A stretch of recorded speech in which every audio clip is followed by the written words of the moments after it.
Magandang araw na muli mga boss. Kung ganito yung sasakyan nyo at maingay na yung brake pad nya pero makapal pa naman, ang gagawin nyo lang naman dyan mga boss, lililisan nyo lang.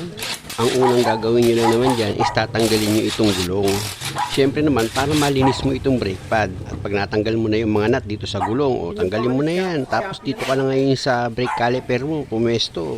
Gagamit ka naman dyan ng number 14 na socket wrench para matanggal mo itong brake caliper mo. Ayan mga boss, yung tinatanggal ko na 2 bolt dito sa brake caliper. Kung wala kayong socket wrench mga boss, pwede nyo namang i-manual yan. Gagamit ka naman dyan ng box wrench sa number 14 o kahit anong tools na pwede mong magamit para matanggal mo itong brake caliper. At kung makikita nyo nga itong brake pad nya mga boss, kita nyo, magaspang na talaga siya dahil nga sa ang biyahe nito mga boss is malalayo. Dahil natanggal ko na itong brake pad, ang una kong lilinisin dyan is itong rotor disc nya. Gagamit ako dyan ng liha. Huwag naman yung sobrang gaspang na liha mga boss, yung tama lang para matanggal nyo lang yung mga kalawang na kumapit dito sa rotor disc. At pag okay ka na dyan, o dito ka naman ngayon sa brake pad, gagamit ka rin dyan ng liha mga boss. Kukuskusin mo rin yan hanggang sa matanggal mo yung nasa ibabaw nya na tumigas dito sa brake pad. 600 nga pala yung number ng liha na ginamit ko. Alam nyo mga boss, malaking bagay din kasi yung marunong kayo maglinis ng brake pad nyo. Kahit papano, bawas gastusin din yun para sa inyo.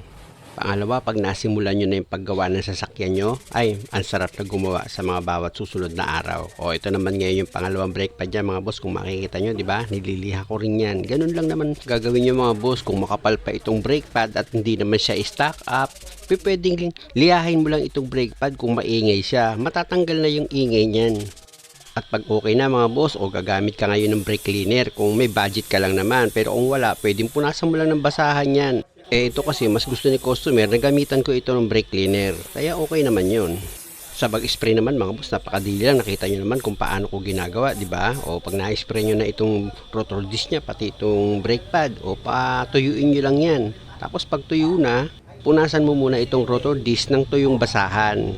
Para yung marka-marka niyan dito sa rotor disc is matanggal.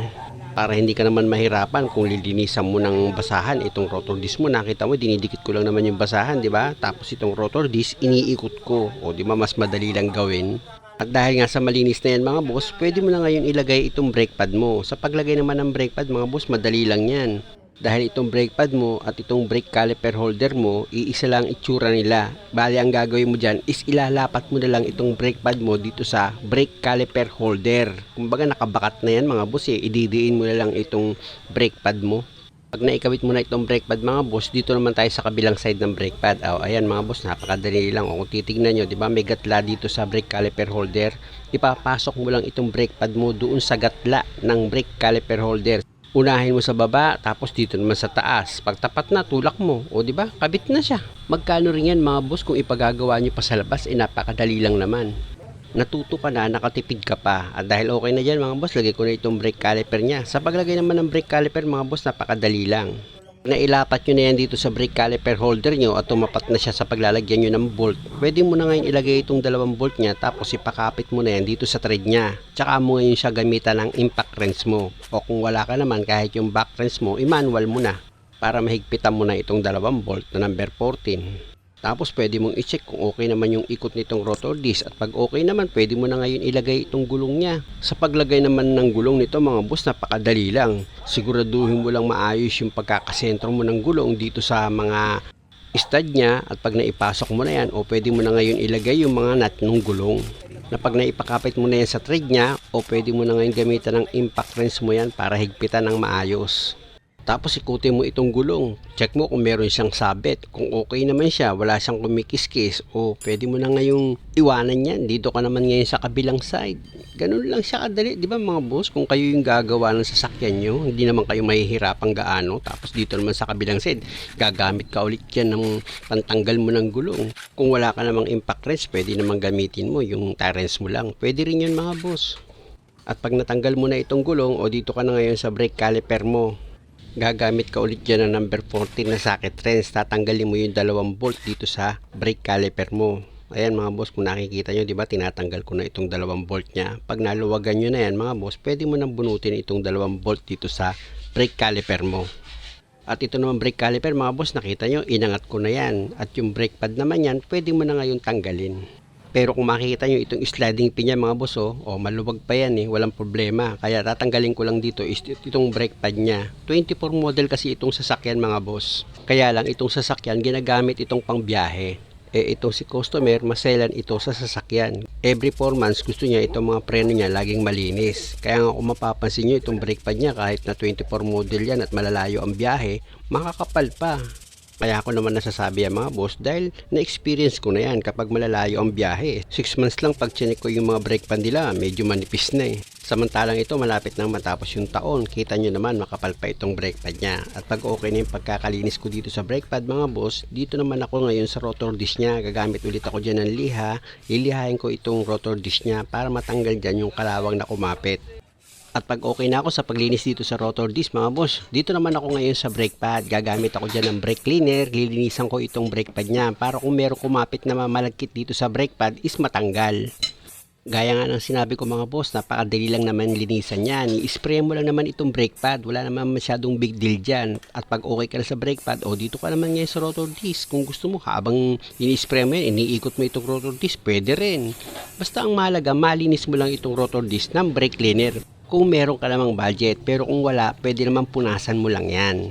Importante din mga boss, after nyo ma-sprayan ng brake cleaner itong rotor disc, kailangan mapunasan nyo yan para yung marka-marka is matanggal. At dahil sa malinis na itong rotor disc mo, pati itong brake pad malinis na rin. O pwede mo na ngayon ilagay itong brake pad. Sa paglagay ng brake pad mga boss, gaya ng dati, itapat mo itong brake pad mo dito sa gatla ng brake caliper holder mo.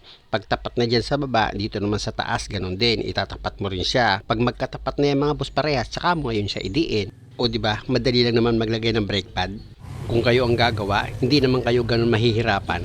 Dito naman tayo sa kabilang side mga boss. Sa paglagay ng brake pad mga boss, siguro naman alam niyo naman kung paano inilagay sa kabilang side, di ba? O dito ganun din. Pag naitapat mo siya dito sa brake caliper holder mo, itong brake pad, idiin mo lang siya. Pag tapat na siya, lapat na siya ngayon, di ba? Ganun lang mga boss. Kaya huwag kayong mag-aalala dahil hindi naman kayo magkakamali. Basta sundan nyo lang kung paano ko inilagay itong brake pad. At dahil okay na yan, pwede mo na ngayon ilagay itong brake caliper mo. Sa paglagay ng brake caliper mga boss, mahalaga na maayos yung pagkakalapat ng brake caliper mo dito sa brake caliper holder. Dapat sentro yan sa pagkakabitan mo ng 2 bolt na number 14. Tapos pag naipakapit mo na itong 2 bolt na number 14 dito sa brake caliper holder mo, gagamit ka ulit dyan ngayon ng box wrench na number 14 o kaya kung meron ka namang impact wrench, gamit ka ng socket wrench na number 14. Tsaka mo ngayon yan higpitan ng maayos.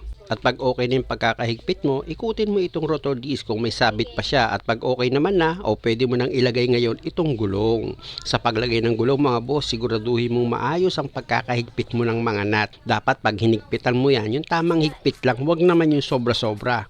Muli mga boss, maraming salamat sa panonood. Sana nakakuha kayo ng idea. At kung maaari, huwag nyo naman sanang kalimutang mag-subscribe sa channel ko. Muli, salamat!